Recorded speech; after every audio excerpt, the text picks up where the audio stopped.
लगातार आंदोलन जारी है। सरकार कह रही है कि कानून तो वापस नहीं करेंगे, तो क्या विकल्प है आप लोगों के पास? सरकार को वापस विकल्प ये है कि हमारा अभी 3 साल के बाद जो 2024 में विकल्प है वो हमारे सामने रखा हुआ है। जिस तरीके से हम चुन के लाए हैं उस तरीके से हम उन्हें हटा भी सकते हैं। ये तो हमारी जनता के हाथ में है ये बातें। अगर वो ईवीएम के मुद्दे पे अगर अपनी रणनीति मचा रहे हैं तो वो ईवीएम भी बहुत जल्द उसके लिए भी हम लोग मुद्दा उठा रहे हैं। ऐसी कोई बात नहीं है कि जो मोदी जी अपने ही कानून को मतलब गुमराह करने की कोशिश हम पब्लिक को कर रहे हैं, हम जनताओं को कर रहे हैं, लेकिन वो नामुमकिन है उनकी कि वो गुमराह करते रहेंगे और हम उनके अब झांसे में आने वाले नहीं हैं, क्योंकि हम 2014 से उनके झांसे में इतने आ चुके हैं कि अब वो नामुमकिन है हमें उनके झांसे में आने के लिए।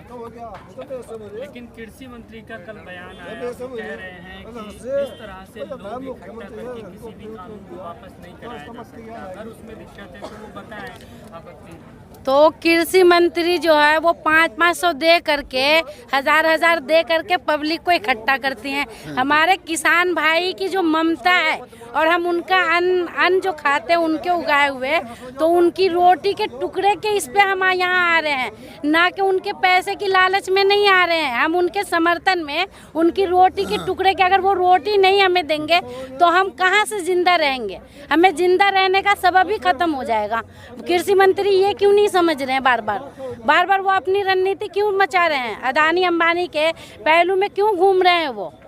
वो क्यों इस तरीके की बयान कर रहे हैं? हमारे इतने माँ भाई बाप खड़े हुए हैं, ये जब बार कह रहे हैं कि घर वापसी तभी होगी जब बिल वापसी तो घर वापसी। मोदी जी इस बात को बार कान खोल के सुन ले। समझ रहे हो आप इस बात को? किसानों की मौत भी हो जाती है इस आंदोलन में तमाम, और प्रधानमंत्री जी कोई दुख व्यक्त नहीं करते, बल्कि उनके जो बीजेपी के ही कृषि मंत्री हैं हरियाणा के, वो मजाक उड़ाते हैं, कहते हैं घर पे होते तब भी मर जाते। सुनिए, रवैया है सरकार का। सुनिए, कृषि यहाँ किसान भाई जो हैं वो अन्न उगा करके मोदी जी को देते हैं खाने के लिए, तो वो उन अन्न का मान नहीं है। एक सुशांत मरा था तो 3 महीने तक उन्होंने ऐसी रच रचाई थी कि 3 महीने तक कान सुन करके सुशांत के नाम से ऐसा लगा था कि कान का पर्दा पड़ जाएगा। और हमारे किसान भाई इतने शहीद हुए, उनके मुंह से उनके लिए एक भी शब्द नहीं निकली कि ओफ ये क्या हो रहा है मेरे भाई के साथ में, जिसका अन्न मैं खाता हूँ। तो मोदी अगर अन्न से वास्ता रखते तो जरूर है कि वो हर चीज से वास्ता रखते हैं, वो हमारे किसान भाई को मदद के लिए खड़े होते। आज इन्होंने पूरी ठंडी बिता दी, आज ये गर्मी भी आ गई है, गर्मी भी बेखुद होकर के निकल जाएगी। हर एक चीज का सामना करने के लिए यहाँ हमारे किसान भाई तैयार है, और उनके साथ ये बेटी भी तैयार है और ये बहनें भी तैयार है। और बताइए क्या करें अब?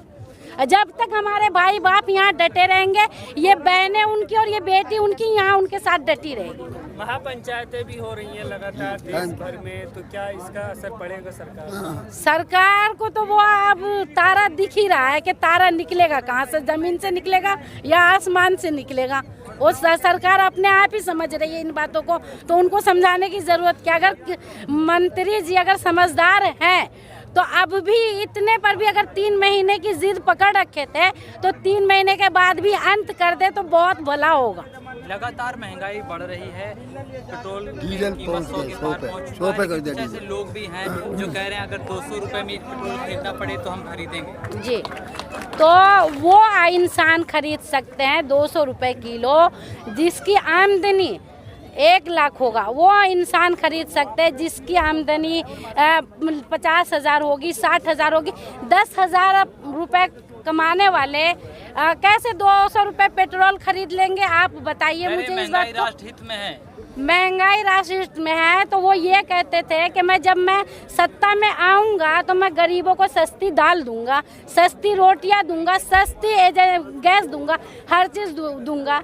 तो आज क्या हो रहा है? आज हमारे देश में हमारे गरीब माए बहने भाई बहुत ऐसे हैं जो भूखे सो जाते हैं, भूखे मर जाते हैं, रात को उनको बिस्तरा नसीब नहीं है, दिन को उनको खाना नसीब नहीं है। तो मोदी जी अगर गरीब की अगर दर्द समझते तो जाहिर सी बात है कि ये जितनी महंगाई का मुद्दा उठ रहा है वो मुद्दे को समझ पाते और हर महंगाई को बर्खास्त करते कि ये इतनी महंगाई मैं कर रहा हूँ, मेरी गरीब माएँ मर रही है, मेरी गरीब बेटियाँ मर रही है, मेरे गरीब भाई मर रहे हैं, बाप मर रहे हैं, तो वो सब मोदी जी समझते। हम उनको इसलिए चुने थे, वो गरीब की मदद करने के लिए आएंगे, ना कि ये नहीं सोचे थे कि उनको अगर हम उठा करके चाय वाले से एक सत्ताधारी को हम अपने पद पे बैठा देंगे, हमारी रक्षा करने के बजाय हमें वो विनाश करने के लिए सत्ता में आए, तो क्या इससे ज़्यादा मैं क्या बोल सकती हूँ। उन पे हमने बहुत बड़ा वो किया था, भरोसा किया था।